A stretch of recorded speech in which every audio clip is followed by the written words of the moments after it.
Now, this is our Christmas lights long cushion, named because it's sort of inspired by the beautiful Christmas lights that we have in Mousel on the other side of the bay every year. You've got the little cottages along here and the little string of lights along the top there. It would look great, I think, if you wanted to make several and you could make an entire street of Christmas lights cushions. I do think that would be rather lovely. Right, just a few things to note on this one. I think obviously the appliques are fairly basic shapes. I think it's quite a fun one to add your own details to.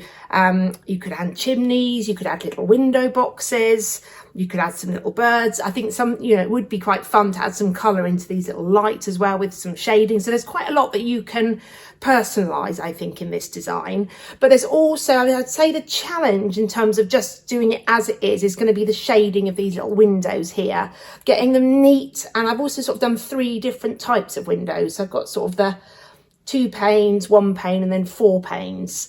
And the thing that I find tricky with this, especially like this type of, is cutting off your little floats afterwards. So I tend to kind of stop as far away as possible from where I'm going next, so that I've got enough thread there to make my thread trimming not too difficult. So that's just a little tip for that bit. I think you will have fun making this. It's a really sort of just a simple but really quite satisfying design. A couple of other little notes. I've made this one with my fabrics the wrong way round. So my stripes are meant to be going that way. So just bear in mind, if you've got the materials packed, that your stripes will be going the other way. And what else was I going to say? Just to show you the back as well, it's just that very simple envelope fold, which is how I do all my cushions on the internet. So that's really quite easy to construct, so nothing too challenging. And then in terms of your fabric, as a rule of thumb, the size of your cushion, you want to cut your fabric out the same size as that. So then when you sew it up, it actually ends up a little bit smaller than your cushion pad. That way it ends up being really nice and plump and well filled. So this one I think is a 30 by 50. So I think in your fabric packs, your fabric should be a little bit bigger than that so that you can draw a rectangle to do your embroidery and then you can cut it out afterwards. So I would recommend that because it just makes it easier to get your embroidery right to the edges. That's always kind of handy if you've actually got enough fabric to draw your area and then cut it out afterwards. Can make your life easier sometimes. So enjoy making your houses cushions. I'm hoping I'm going to get to see some full streets of houses. Yeah. Happy Christmas.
ba ba ba